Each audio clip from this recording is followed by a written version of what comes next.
this was the first time I got to interact with her personality. And for the first time, I thought this was the loveliest girl I've ever met.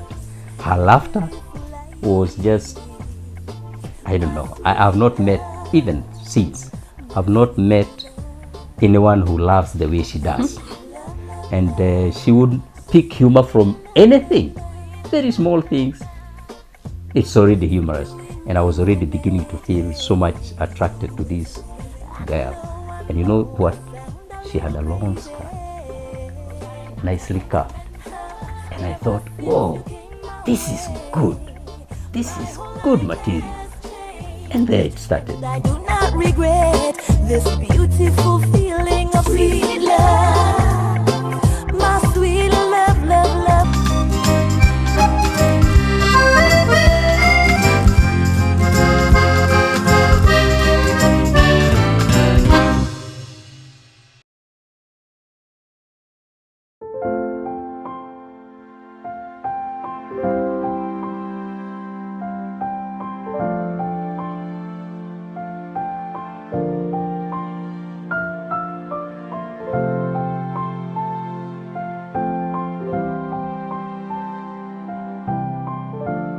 My name is John Mathenge Ngatia.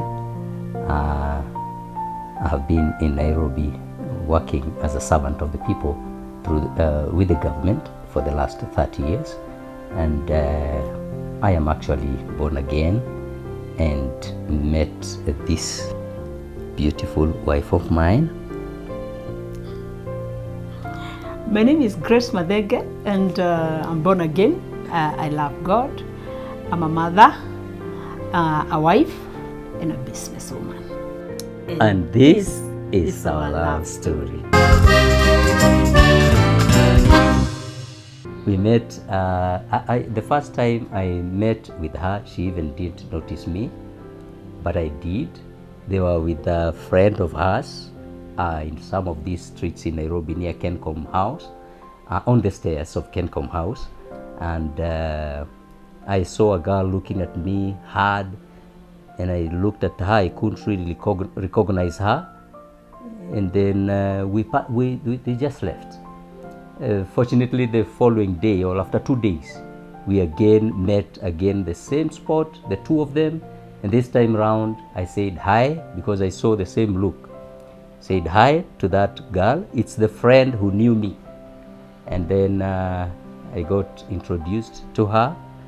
She told me, this is my friend Grace, and we go to college together. And yeah, it started like that. We didn't talk much that particular time. They left, I left. And we met much later, a third time, and we started to talk a bit in some place where we had fellowship. And I got to know her. And I realized that she had gone through some hard times at that particular time. And then that is the time I really got acquainted with her as a person and a friend. I think he's mixing these things. Okay, he's not mixing, but he's not being specific. What actually happened, this girl who was looking at him is my friend Grace, because yes, Grace knew her in a fellowship. They used to fellowship together in my absentia, because I came to meet Grace in college, so we became friends. And so that was back in 1996. And so while we were going home, because we were the scholars, we happened to pass at Grace's sister's office. So while we were in the stairs, that is the first time we met him. And so Grace was looking at him and was like, this guy I know. Yes. You know, and I'm like, so what? I didn't have business. I had never seen him. I actually even didn't know what guy he was talking about. And so we goes to the sister's office, and we are done with what she had gone to do. We leave, and the following day, or 2 days after that, then we meet him again at Ambassador stage, okay? And that time he says, hi. So I didn't bother me, because it was not me, it was Grace. And so when we now left, when he left and as we went, The following morning, and I told, which guy, what business do you have with that? He told me, no, you know, that guy is the guy we met the other day in Kencom, and we used to fellowship with him, and he used to be the chairman of our fellowship in Nyeri. Ah, okay, great. And because me and Grace were born again, and already she had introduced me in the to the fellowship in his absentia. That time I think he was out of the country. So as we are going to the fellowship, and then again we meet again in town.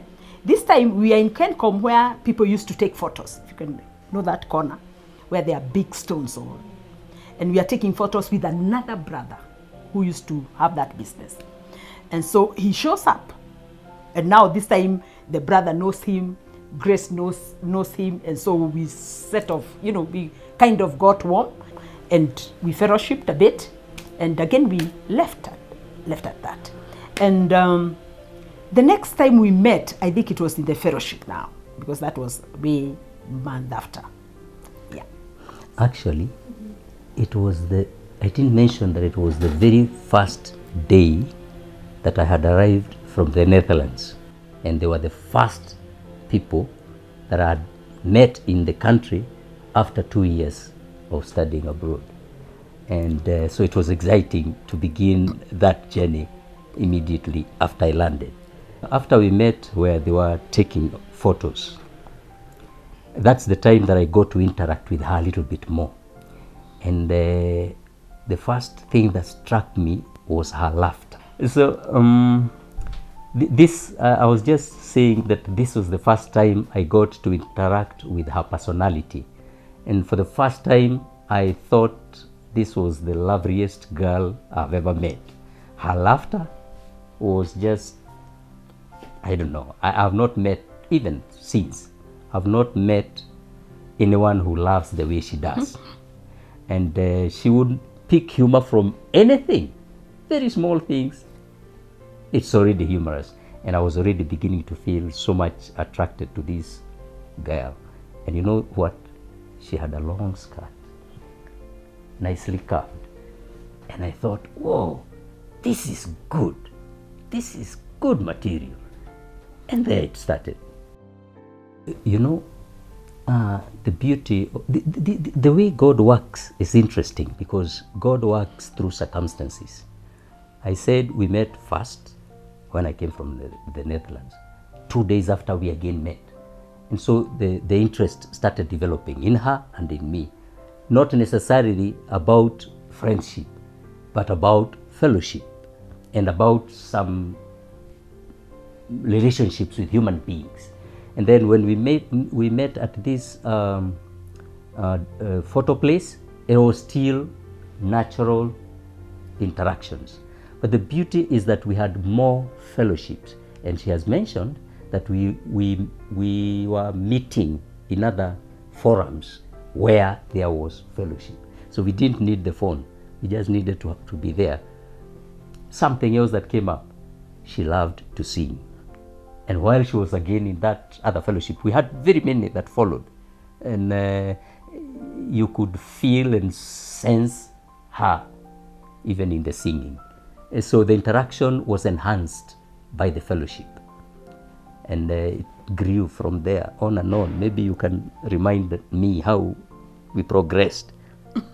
I think after these meetings that we are having here in Kencom House, yes.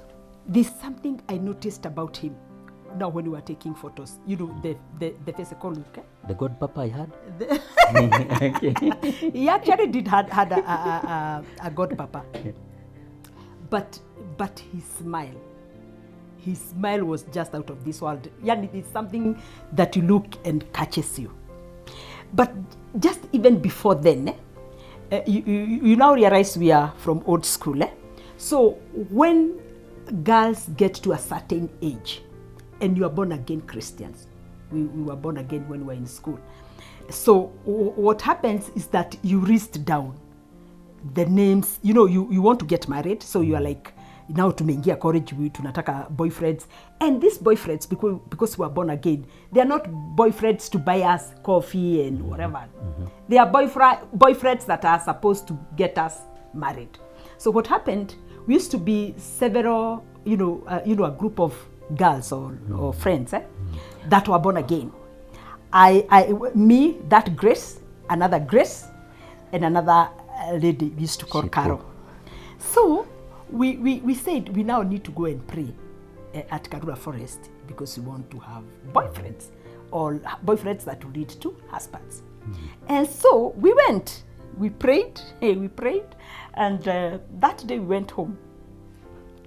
And somewhere, I don't know whether it's through the Holy Spirit or something, when we met, because the catch was that we used to meet in the fellowship every month. So there was time for interaction. So we could only meet once in a month initially, before I knew that he was in this office and I could go. So when now we meet in the fellowship, okay, so that's when I began noticing that he has some of the characteristics that I desired as a husband. And the other thing that had initially brought us close is that when he arrived in the country, I'd lost my dad the same time. So like my friend Grace now, the one that they knew each other initially, informed him, and we began interacting in those, encouragement and understanding and prayer. So I began to feel the father, my dad, in him. And of course I got attracted. I got attracted to him, but it still did not hit that this would end up into marriage. No, it never did. But I realized he had interest in me later, because what used to happen when we go to the fellowship, we could interact. I am not saying, after fellowship, munatokaga inje, you're having time with this group of girls, groups of brothers, even. So I never used to see him when we are done with the fellowship. I'm meeting with other brothers and other sisters, and we are done and say, kwaheri, we are going home. So when we are going home, that's when I see him appear. And I'm wondering, where has he been? You know what I mean? So, and I think the fellowship grew. In fact, there is one day when we were leaving, those days we were using buses and matatus. So one day, you remind me, one day when we were leaving, someone was sitting next to her. And I came from behind and I said, Ebu amuka kidogo, I want to sit here. And because we loved each other and we respected each other, that brother didn't even bother. He just said, unataka kukaa hapa katoka. And I sat.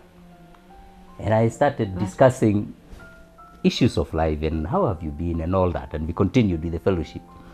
Just to begin to see the attraction was growing. Can I remind you that as we grew, we got to know where she was doing business. And I told a friend of mine who was also a bachelor. His name, do I give his name? Okay. Yeah. Close friend, very close friend. As we were leaving work, we would pass through where she was with those friends that she just mentioned. And then we would sit there and chat and laugh. I can assure you the whole place, because there were many business people, they would listen and they would come checking what is happening with Grace, because she's laughing continuously while we were there.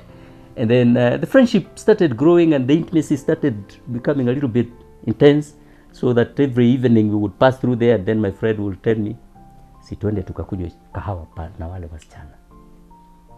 And every time I told twende. And then we would go to a place, take coffee and stay up to until 8 or so, discussing issues of God, and then also life and having fun.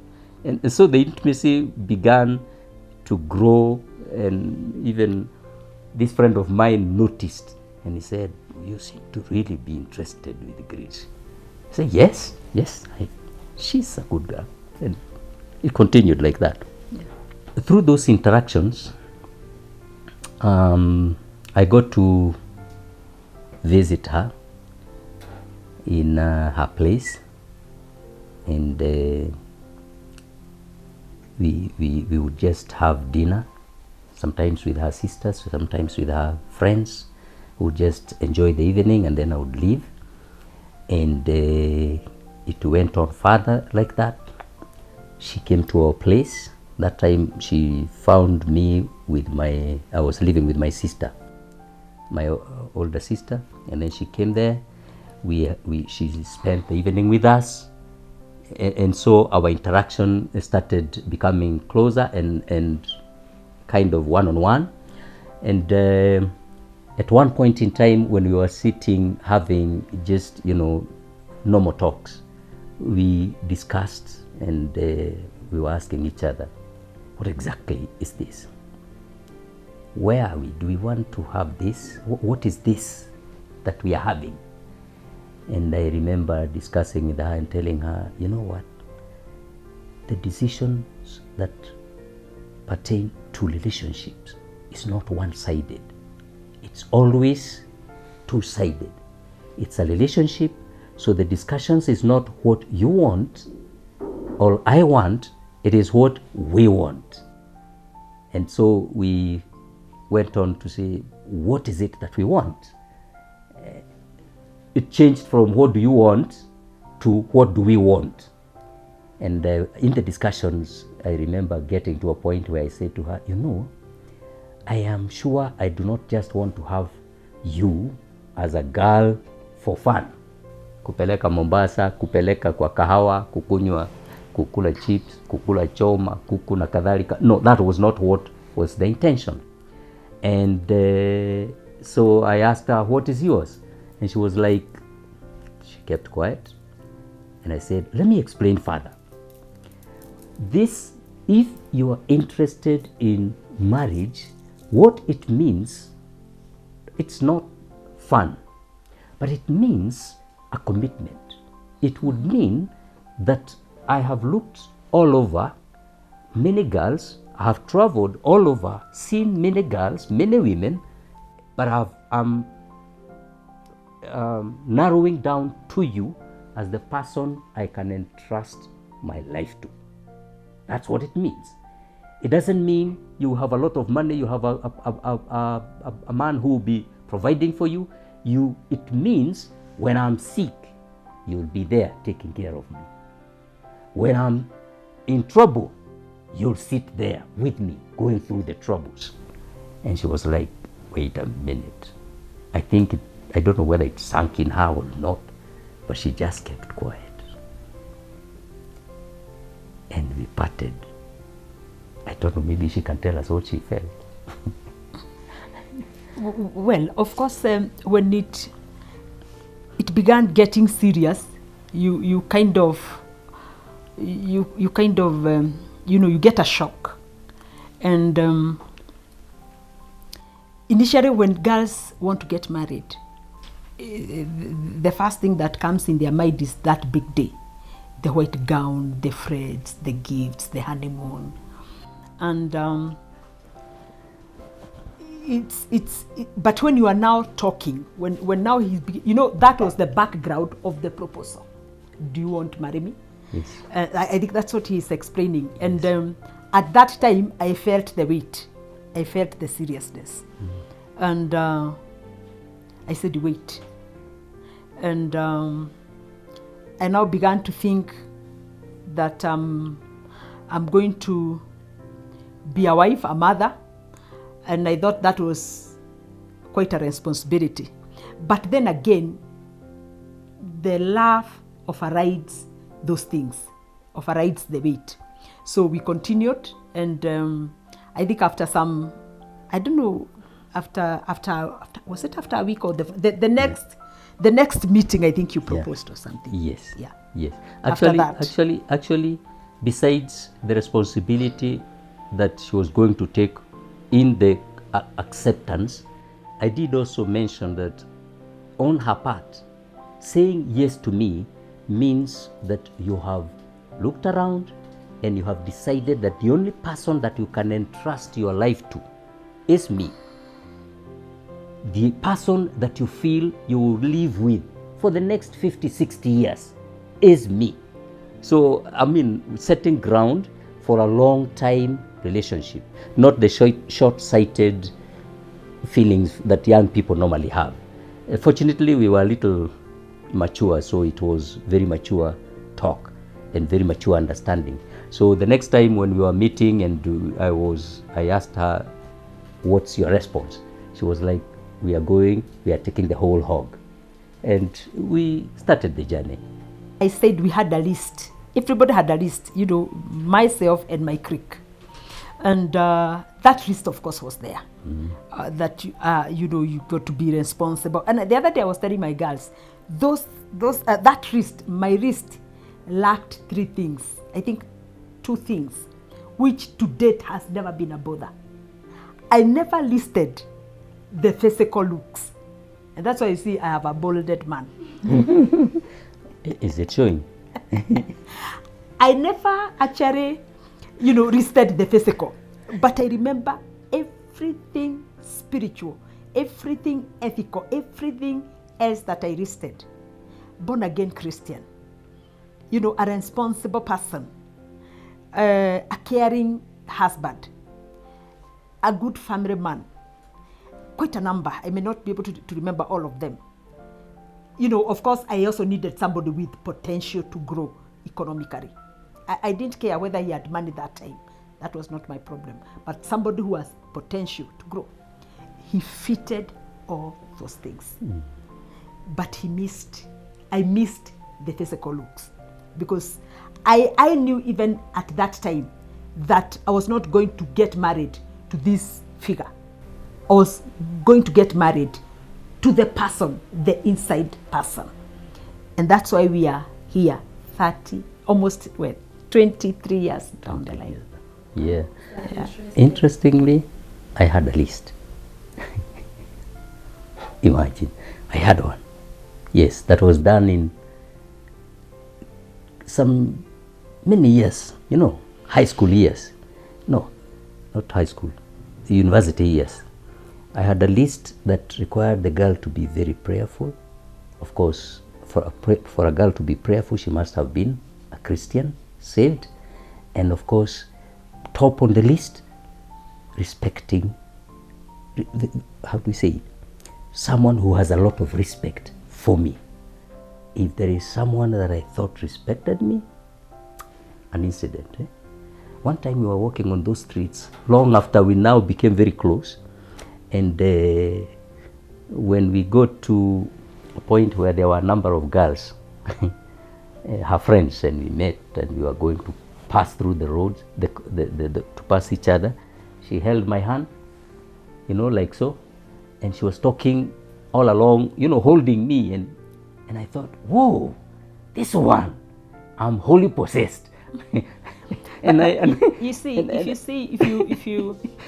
To be honest, if you want to know real friendship, that is, growing towards something or towards marriage, your partner or you must not shy to either introduce him or for him to introduce you to the friends, to the parents, to the relatives. Yes. Is somebody shy to introduce you, hold your, show affection in the presence of his friends, then put question marks. Yes, actually, yeah, she took me to a party. It wasn't really a function where her parents were. And when I got there, I was so surprised because the father came, the one who was now the guardian, came and shook hands, and I heard her saying, "This is the man I was telling you about." And I thought, you already said about me? And I was like, that's the respect that was in the list, that was top on my list of girls a girl that I would pick for a wife. Anyway, that was unique for me. I still, mama. I met with the mom, yeah? Sometimes later in her house, I was passing around in the evening and I knocked, and the mom, I had not met her before. I saw her and then I said, hello, and she said, hello. And I said, is Grace in? She said, no. And then I said, when she comes, just say Mathenge was looking for her. And I left. Several months later, she told me that the way the mother reported was that, oh, there was a very young, there was a young man who came here, very respectable. And what is his name again? And she said, Mathenge? I said, exactly, that's a good boy. And I thought, kumbe. All right. Yeah, something like that. Those were the circumstances that I mentioned at the beginning that speak to... Actually, those are confirmations. Yes. You know, they were like confirmations to both of us. Yes. Yeah. God's divine interventions through circumstances that keep confirming this is right, this is good. Okay.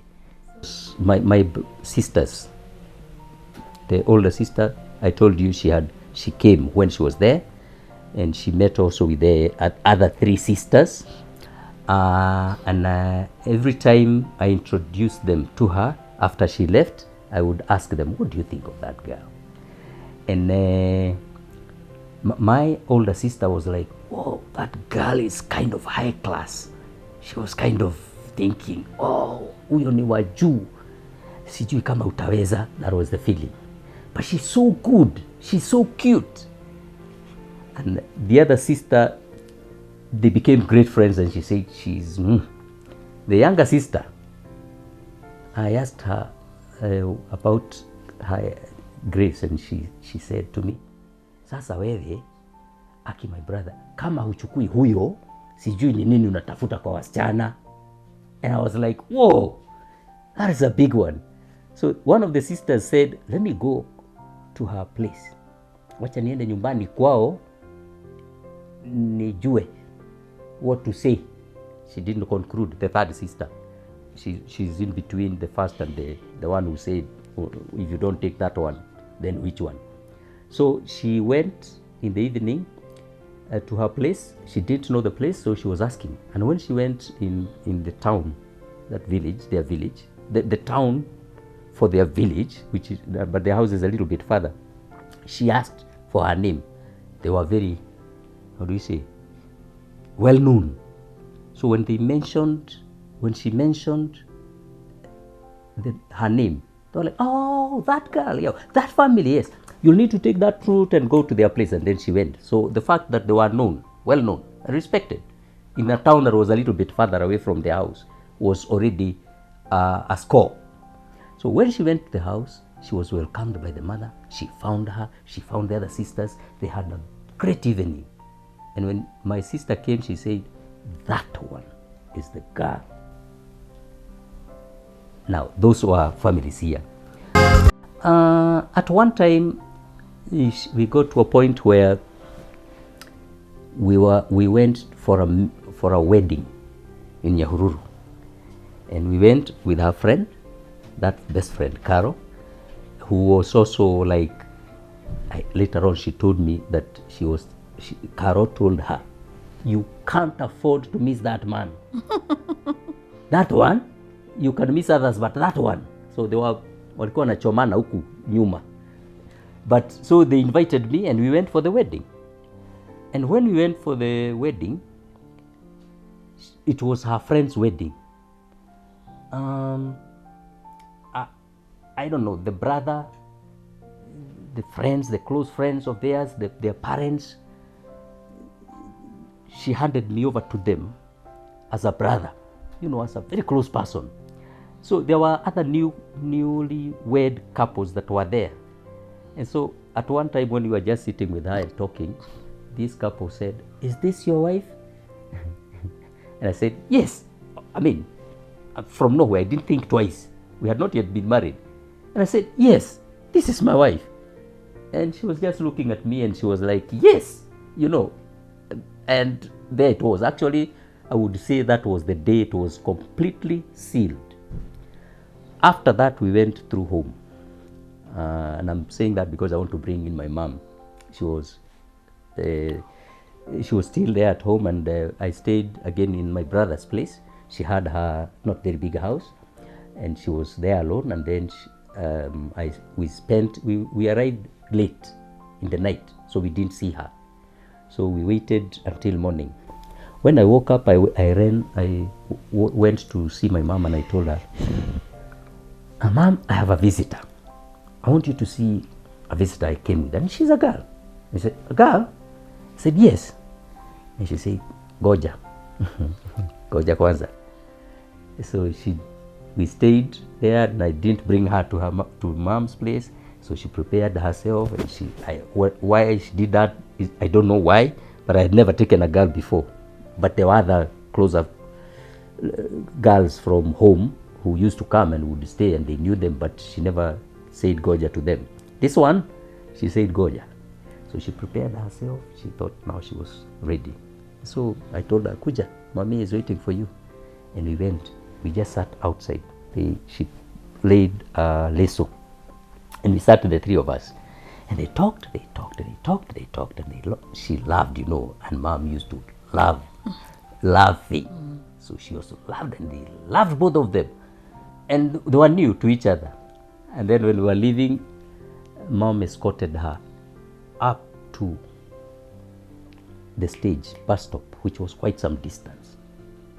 And after before we left, she said, bring her back again. And then I knew this one was tick. My brothers, everybody else, they were just, this is lovely. This is lovely. Yes. I think a similar story, because basically most of my sisters were in Nairobi, so we had the first, they had the first encounter with him in a function that we had held for my sister. So we were all there, apart from my mom, who was up country. And that's where now I introduced him to my sisters, my relatives, my friend, close friends who were in that function. But later, I think now when he proposed and we were getting married, because basically mom had met him when he went looking for me in the house, and he didn't find me. He found my mom, and mom had given kind of a nod. Let me say something. It is very important for your friends, and particularly relatives, those who are godly, kind of, to nod to your man or to your girl. Otherwise, if they think, you need to check. You need to check. If they put a question mark, you need to check, because often they don't go long. Often they don't go long, unless those, if you have friends who are malicious, backbiters, backstab, those kind of people, of course, they would not want, and maybe some of them are not married, so work on they have that jealousy.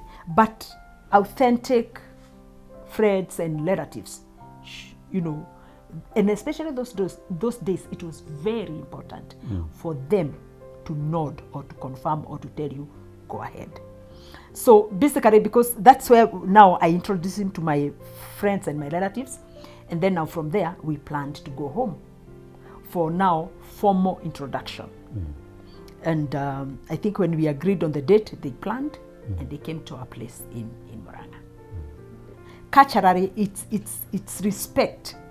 It's expected that you take your man home for those traditional or parental blessings. And that's what we did. That's what we went to do. So when they came, he came with his friends. And because I come from Murang'a, and they are bit deep, kind of. They are things that they look at and expect. So he came with his colleagues from his place of work, and I think a number of his relatives. So when they came the first time, they met, of course, my relatives, the elderly men, and they had one mistake. They made a mistake because they actually came with money, and before, there's a procedure before, and of course they did not come with a parent. He just picked his colleagues and brothers. So the first mistake they made is that one, that they did not come with parents. So when they were asked where are the parents, they started, that was one mistake. But then now, to defend themselves, they said, we have come with something. They told you, who told you That was another mistake. Because you cannot say who told you and who asked for that. So it was interesting and a bit rough for them, but not in a very bad way. Yeah. So there were also lessons for them to learn. So after that introduction, they of course they had to go back home so that they can come properly with their parents for the itemizing of what is needed and those other things. Interesting. I think there is some nice things that came about from that. One, I would say that those people that have parents that are alive and interacting with them, they are very lucky and blessed, and they should continuously bless their parents. Why? Because part of why we behaved the way we did is because we had no one to guide us in the whole process. And we were also a little bit burnt out, kind of, because my parents were not from a village. We were born in town. So we never had very close, and we didn't have shoshos. We didn't have grandfathers. They were not there, both sides, from my mother and father's side. So those traditional things, we were not very well informed. And so we just did things the way we thought. And of course, the Christian bit was also overriding some of those, thinking that we don't need all that.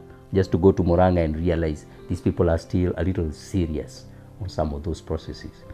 And so it is always good, again, to seek advice before people take those serious steps when they start going through the processes of dowry. And I think dowry is very key, it's very necessary. Young people tend to think that they are being exploited, that it's business, that they are going to pay for this girl. It's not like that. Dowry is building a relationship between the two families, and it is usually a mark of that relationship. The entire dowry paying of dowry in our traditions is a process that never ends, so that you keep bringing in something every now and then. I just got to learn that much later, and I actually respect that tradition because it is a strong, it creates a strong bond between the two families. And I remember, I think after, you see, the good thing about Christians, getting married and the process of dowry is not restrictive. People who are born again do not put terms and conditions that you must meet this, you must do this. No.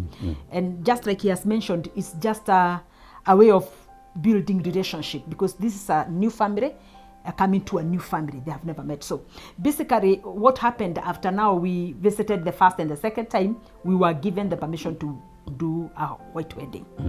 And so those other things came much later. Something usually that happens when people are newly married, wanakuanga na wivu mingi, yeah, between me now. When she's now in the house, you become her property and she becomes your property, and you don't want her to even say hi to that other guy. It looks like kwani unaenda, but it's a funny feeling that comes when the love is excessive. I actually realized that happened, and it quite often happens. People get that up to a certain time when they are still newly married. But I also realized, because I never thought she would get annoyed. She never showed anger those years, because I remember at one time she was waiting for me to accompany her to see her sister in school, and I was so late. It was supposed to happen at 2, and I came at 4. And when we met, she did not complain. She did not show any signs of anger. We just went and finalized the function, and it was good. It was part of that cementing, because after that, that sister of hers kept saying, "This is the man." But much later, I realized she is as human as any other human. Anger was part of her life, just as laughter was. And quite often she would get angry over things, issues. Those were discoveries. But she also realized, I don't know whether she realized, I was also a difficult one in one way or another. Those were things that were not coming out during the courting. But when we were in the house, they were there. But she was lovely. She was quick to... Yeah, I think in a honest marriage would say there are ups and downs. And there's nothing unusual about, manifesting your real self, because now when it dawns, you're here, and this is the man, and life becomes normal. By the way, life becomes normal. It ceases to be the life that you used to live before marriage, and now it becomes normal. Just like you live with your parents or your sister, siblings, that relationship, there's no fakeness. You can't fake it. That's how it becomes. It becomes normal because you are now down on the ground and are living hapa kwa hapa. So basically, those things manifest. And one thing that that I saw in him is that it has two sides. And I think that was our first quarrel, was with Colgate. I don't know whether I ever had that story or it was happening to me for the first time. Basically, he's a very, those kind of perfectionist people. Everything has to be planned and put and, time. So for me, I don't see the big deal in my house why I should not do what I want to do when I want to do it, not when I'm dictated. And I don't care because I'm very confident. I know who I am and I know what I'm doing. So you can't push me around. But I realized I can be pushed. I'm still struggling with that because Colgate, Mimi, I just put Colgate in my brush and I brush my teeth. When he comes and picks it, you talk of anger. The anger, I think I got it from him. He could get so angry because I place it at the center. He wanted placed from behind, and he does. So I'm like, "Are you a miser, my friend? This Colgate it is still inside the tube. So when this one is finished, we can come here and place it." Apana. So gets lost inside he used the to tube. get very sick, and I'm wondering, what's your problem? Okay, now I try because he will seriously make noise, and to an extent of buying his own toothpaste, his cap and everything. And please don't come near here. So, but I'll still forget and I will use his. So what? So there was that quarrel, and it was not easy, by the way, and it was so real. And so that he loved, he's a family man actually, and he loves kids so much. He loves kids so much. So the attention, of course, was not even half for me. It was like 3/4 went to this baby who is called Sheila, named after the mother. And I think he was so much loved by his parent, and particularly the mother. So when we gave birth to Sheila, 3/4 of my love or attention was taken to Sheila. So of course, and now those many frequent coffees ceased. They actually sort of vanished, and now we began taking the children to outing after the church or after whatever on Saturdays. So, and that one-on-one reduced kind of. And now, because of so much responsibilities, when he wants my attention, I am also giving it to the kid. And there is, when he wants attention, he's asking unnecessary things. Oh, I kept my socks here. Oh, what happened to this laptop? Oh, what happened to this? Because he's now drawing my attention to him. So, and of course, ironing that sometimes calls for wisdom and maturity. Yeah. Yeah. It's true. Kids will always interfere with the routine of when they're not there, because they will definitely take time for both parents and the intimacy, of course, reduces to some extent, because they take time for both parents. She's fortunate that this man loves children. There are those that don't, and they even move from the bed. Say, Mr. Kio, maneno ya kukojolewa, kuna nini, and moves to another bed. I never did that, because I have love for children. That is a given. But I also realized that my personality is that one of a perfectionist, very organized, very orderly, pencils here, pens here, like that. Yeah? If the spoons are there, it's there, not here and there and there. So that, of course, would create problems, because she's on the other side. Not really extreme, but she's more on the haijalishi maisha ni kidogo kidogo tukiendanga. Hapana kushinda hanging on these small. To them, it's small things. To me, they are very serious issues. Where you place your toothpaste is an issue. You can't place it here today and then tomorrow it is there. Well, those were critical issues, I would say, and they must have interfered. But again, with time, we got to a point where both of us, she took a little bit longer. Those outings that were always for her attention got reduced, they got minimized. And the focus was, let's take this girl swimming. Let's take her out for lunch. It would definitely be like that, because you even won't leave her alone in the house. She's alone. She's small and all that. So the attention went more to the child, for her, for me. And these days, she will not even finish her burger when she knows there is a girl in the house. She says, hapana, kama nitamaliza hii, I will need to buy another one for my girl. So same attention, same focus, because children have come.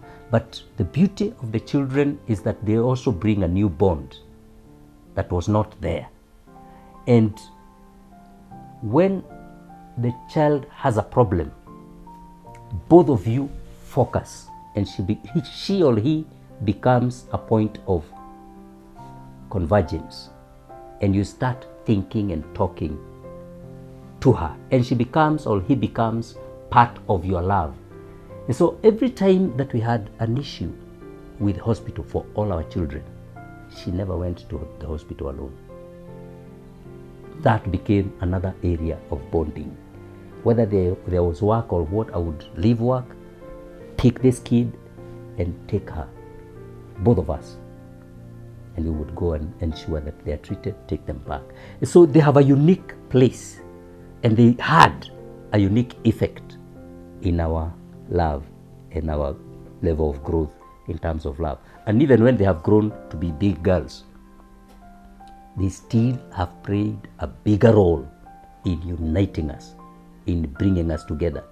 There are times that we have been pushed apart because of the way we react to them and some of the wrongs that they do. Of course, these are family issues that are all over. And again, the care and concern and the love for them brings us back to refocus on them and ourselves as a family. So that they played a very unique role in creating another bond that was not there. Yeah, we never had very, very, very, very serious fights. Not very serious. At least we never had physical. Not anything close, but usually verbal and emotional. Most of it emotional. You just feel really either hurt by the way she reacted or the way I reacted. And we even never have had a lot of exchange that would go, I don't know, maybe next time when we bring our children to the studio, we will ask them their experience about our fightings, because we don't think we ever had a fight that would really create such an environment of enmity, such that, but any issue that we had to deal with, mainly emotional, we would go back and deal with it in the bedroom. Quite often we would always end up, and at times we would just sit in the sitting room when the kids are not there and iron out the issues. There's one thing that I've learned through these years about family quarrels, especially husband and wife. Why people part ways is because there are things that have grown, small things that are let to grow and resolved into bigger things, and then they manifest in various ways and eventually into even separation and all that. But there's no single issue that we have ever let to be built on another issue. We have always resolved all of them.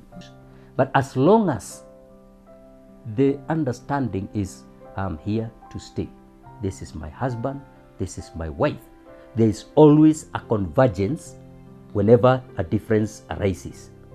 You can go this way, but because your choice is to stay together, there is always a way that these things are twisted into a level where they converge and are resolved, and they are normally forgotten. You might even raise an issue and you are like, did I do that? Forgotten. So that's how some of the lessons that we have learned over time, and also part of what we have continued to have with the children, because I am a man, and my experience has been that if you really would want to have a stable family, you found it on sound foundation. To begin with, a family is always, the best foundation has always three people: you, your girl, and God. When you subtract God from the equation, it is never complete. So it is very critical that the principles of your family are founded on godly principles. And quite often I would want to tell men that when God was speaking, he said, it is not good for a man to be alone. It is not good. So always seek to have a woman that you can live with, but founded on godly principles. The other important thing I think that is very critical is that you need to be honest in your communication. You need to be clear. You need to be you need to discuss issues, express your feelings clearly and openly, without fear, without feeling intimidated. I think that is very critical. And then again, I think finally I would say we need to be able to say sorry when we are at loggerheads. When issues arise, either from either side, you know, people will eventually quarrel and you will hurt feelings. But the point is, you don't change from being a man by saying sorry. You even become a better man. You don't change from being a woman by saying sorry. You become even a better woman. And those sorries normally create stronger relationships. And so it is always good to say sorry, not because you are wrong, even when you are the one who was wronged.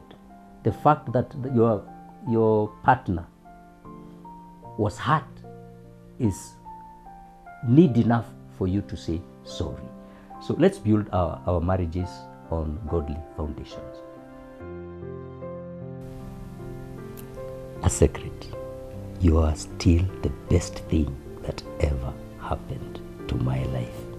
You know, if the whole story was to be rewritten, I would still restart it with you, write it with you. Amen. And I'm looking forward to finishing it with you. You're a lovely person. Thank you. God bless you. I love you. Really? And if I went back to the young girl that I used to be, I would still choose you, Dr. Gatia. I love you. Thank you.